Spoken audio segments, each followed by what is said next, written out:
You ready? I'm getting about done tired of waiting for you.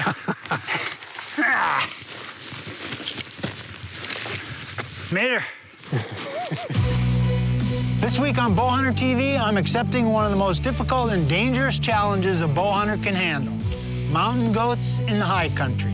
I'm hunting with Daniel Norton of Robson Valley Outfitters in British Columbia.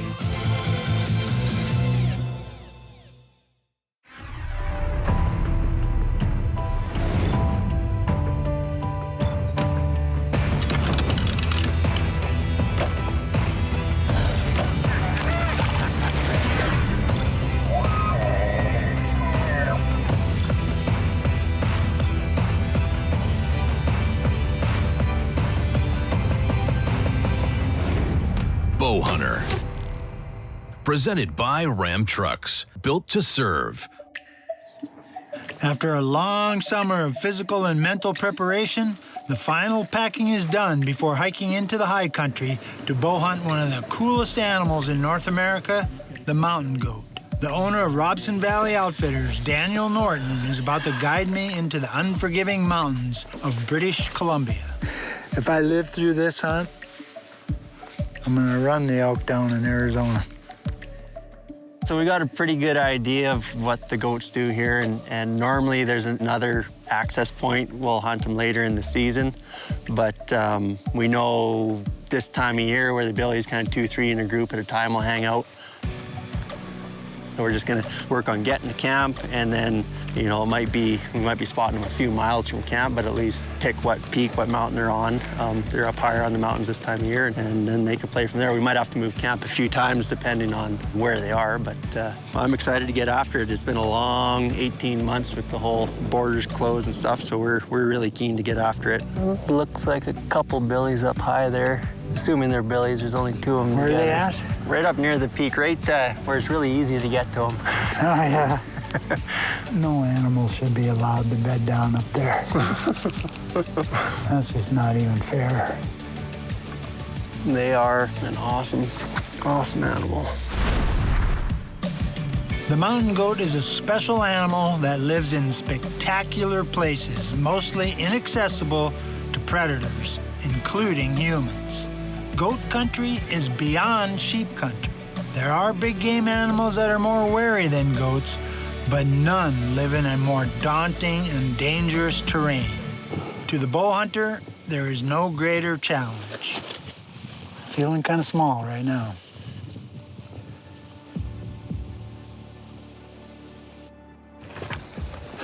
I hunted mountain goats once before in 2012, also in British Columbia near Golden, and it was the most physically difficult hunt that I've ever been on, and I had no illusions that this one was going to be any different. Anytime you're in mountain goat country, you're going to be tested, and there's just no two ways about it. Building up on me now. Rest intervals are coming a little quicker.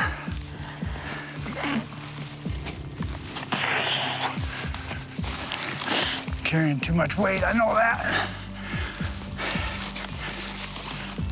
That 2012 hunt was really tough, and I did not take a goat on that hunt.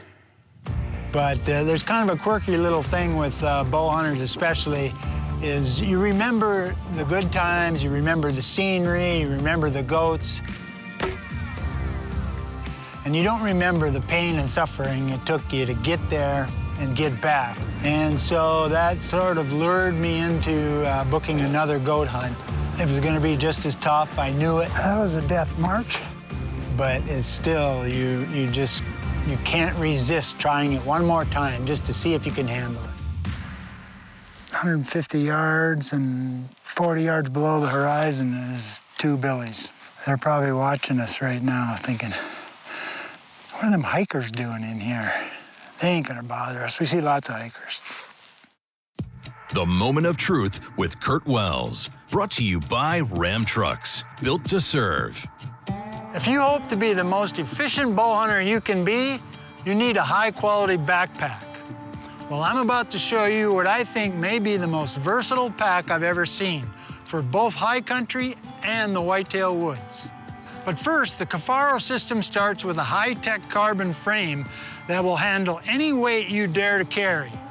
The large lumbar pad and wide waist belt make this the most comfortable frame I've ever worn. Cafaro packs of all sizes, which are sold separately, attached to the frame, allowing you to adapt to any situation from a day hike to hauling a full camp or a load of meat. Now, this new Hellbender pack just may be the answer regardless of the question.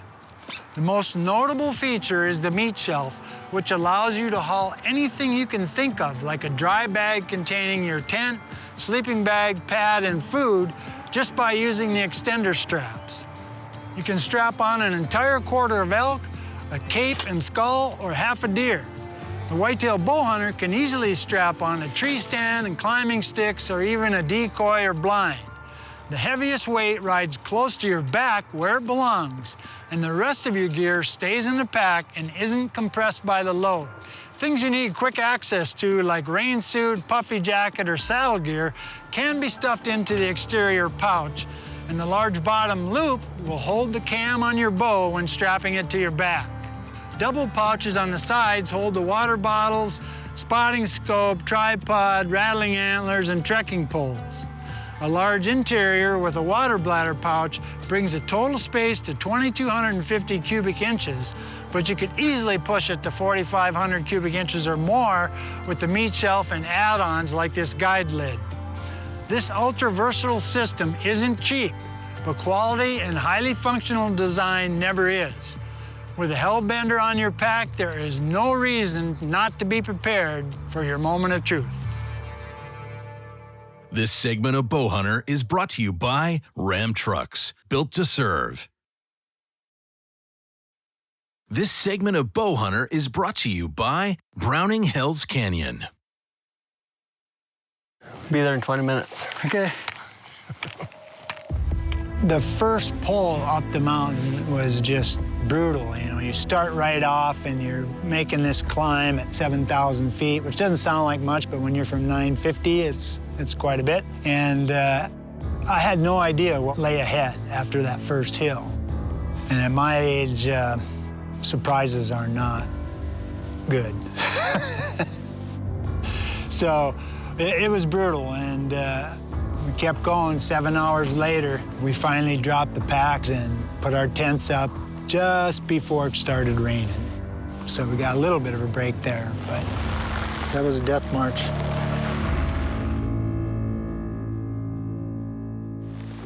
Yeah, and any mountain hunt, well, any hunt really, from your backyard to the highest mountain, Mother Nature's calling the shots. She'll slap you around a little bit, and then she'll treat you really good. So you don't worry about the weather. You can't change it. Don't let it bother you. You just roll with it. Season doesn't open till tomorrow. So today we were going to spend scouting and that, but now we've got rain all day, and we knew it was going to rain today. But it's been steady all day. Now it's switching to snow. And it's actually kind of welcome because we've been able to sort of rest up, at least for me anyway, recover from yesterday. We're doing fine. Had 14 naps today, but I'll be rested by morning.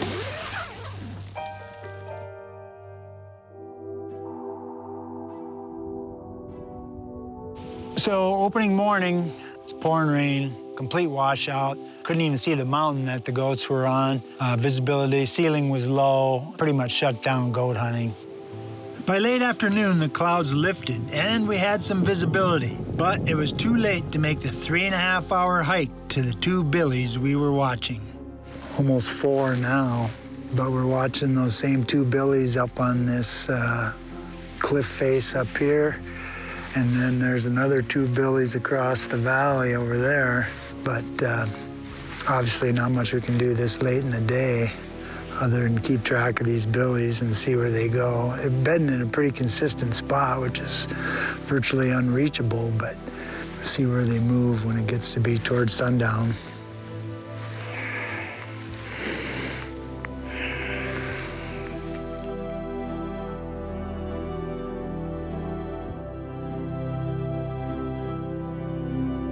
Day 1 ends with the goats still on the cliff face. At least they were consistent. Now let's take a quick look back at Bowhunter contributor Danny Ferris's 2012 Colorado goat hunt. Okay, we just got up here to the top of this trail when we spotted a big lone billy up on top of this other ridge, and he just bedded down all by himself. Now, we've probably got 1,000 vertical feet to climb up to this thing. It's not gonna be fun, and I'll bet that he's sitting there at about 13,600 or 800 feet, somewhere in that range. We're now in a position where that billy cannot see us. We've just gotta work our way up the spine right on that peak in front of us. Loop around the backside, and as long as he hasn't gone far from where he bedded down, we should be in a terrific position. We're gonna ditch our pack, get the bow out, mark where we left the pack on my rhino, get ready to sneak over the top, and keep our fingers crossed that he's still there in the same spot.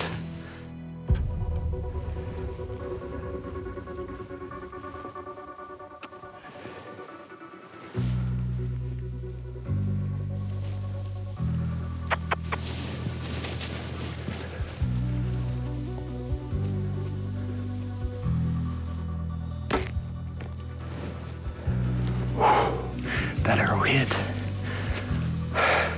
maybe 4 or 5 inches higher than I wanted it to. This is an extremely down angle shot though, and it actually might work out to where that was right. He just disappeared behind some rocks down here. We can see if he goes right, we can see if he goes left. He has not come out of there. We're gonna give him a few minutes, and I'm thinking that possibly because of the downward angle, that might have been money. He is dead right there, oh my gosh! I can't believe he's right where we last saw him. How are we gonna, I don't know how we're gonna get him out of here, but I'm happy. I am in awe of these animals and how they get around in the terrain that they live in up here. When I hit this billy yesterday, I knew that I hit him high, and I was hopeful that because of this steep downward angle that I still might get that offside lung. After the shot, I watched him. I ran up on top of the ridge and watched him go farther down that ridge than I would have liked. I watched him go disappear into these trees, though, little finger of trees, and he never came out. I decided just to leave him there overnight. Came in here today, and he expired right near where I last saw him, and it was the right decision. We're gonna get this guy caped out and meet on the packs and try our best to find a safe way out of these basically cliffs that we're in. It's gonna be difficult. We got a lot of work ahead of us. What a magnificent animal, though. This segment of Bowhunter is brought to you by Hoyt. This segment of Bowhunter is brought to you by Rage Broadheads. Yeah, so, the second day of the season, we wake up and it's clear as could be. Beautiful blue skies, and enthusiasm immediately took a jump. And we've been seeing goats. We have 2 billies up on a mountain right outside of camp. We got 3 over here on the other side of the valley. So there's some animals around, and time to cinch up the Kennetrix. Time to go to work. We spent the day hiking and developing a plan to approach the goats on the cliff face, but it was proving to be a serious challenge. We're contemplating the idea of backing way around and going to the other side of the valley for those goats, but it sounds like that's about a 2-day trip, so hoping to find something a little easier.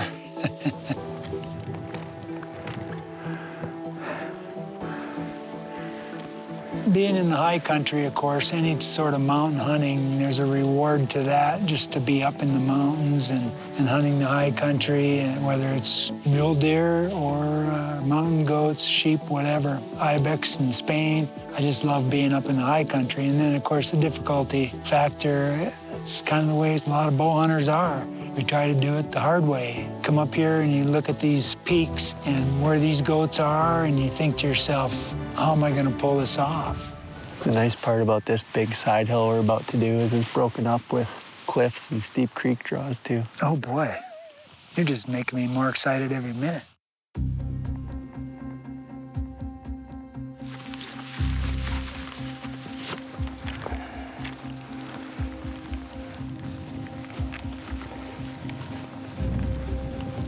Yeah, we got into one spot that it was vegetation there. It wasn't rock, but it was really steep. And I got my uphill foot on a slippery spot and because of the rain. And I went down, slid about 10, 15 feet or so, and left my shoulder and my trekking pole up above me. So now my left shoulder is kind of got tweaked. I can remember thinking when I hunted goats in 2012 that I had to do it before I got too old. And I figured I was too late after that hunt. I'm 67 now. I have no business being up here chasing these goats. But as long as I'm healthy and I got my legs and my lungs, I figured I better take another shot at it. Probably won't do it again, but I gotta give it one more try. Undisturbed goats are habitual, and their movements can be patterned, so we were content to watch the two billies, hoping they made a mistake. My left shoulder was hurting, but I was able to draw my bow without pain. Still, as I walked back to camp, it weighed heavily on my mind.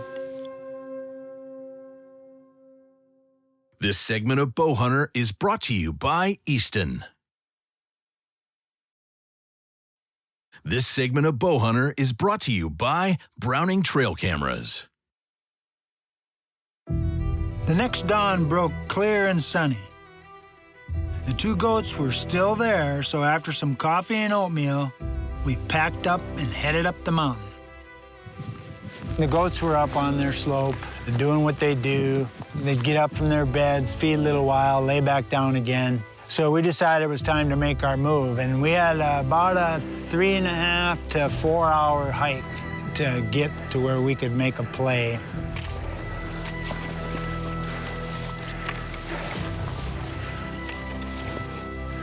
Once we get up to about 150 yards from where they're bedded, that's going to be the tough part, that ragged edge. You can't be on the back side, it's just a cliff. And we don't want to be on the front side because they can see us. That leaves no sides. No sides. But the good part is it's steep enough they won't be able to see us. Yeah. They'll get dizzy looking up, fall all the way to the bottom and die, and then we just tag them. And we got to the top, walked the ridge line, and got over. And while we were doing this, fairly early in the morning, the goats went over a sort of ridge, knife ridge, into another valley. Two goats together right across over there. Might as well be on the moon, though. And they'd been using that face enough where we were confident they would come back. But it was actually kind of fortunate that they disappeared because we were able to get there without getting picked off, and that was very difficult to do in the position they were in.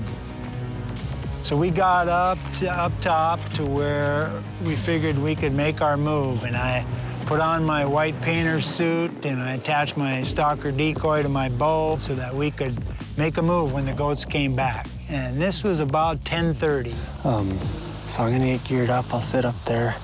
When they come over, I'll let you guys know one way or the other. And as they come over, to be ready for a stalk, but I'm not gonna come down here until they're down in that dip. It was a good play, and we were gonna try a decoy approach, which I was really excited to see. Long story short, we waited all day. Next thing we know, it's 8, 9 hours later, 7 o'clock, and the goats had not showed up yet. So we just had to leave. You're not going down the way we came up in the dark.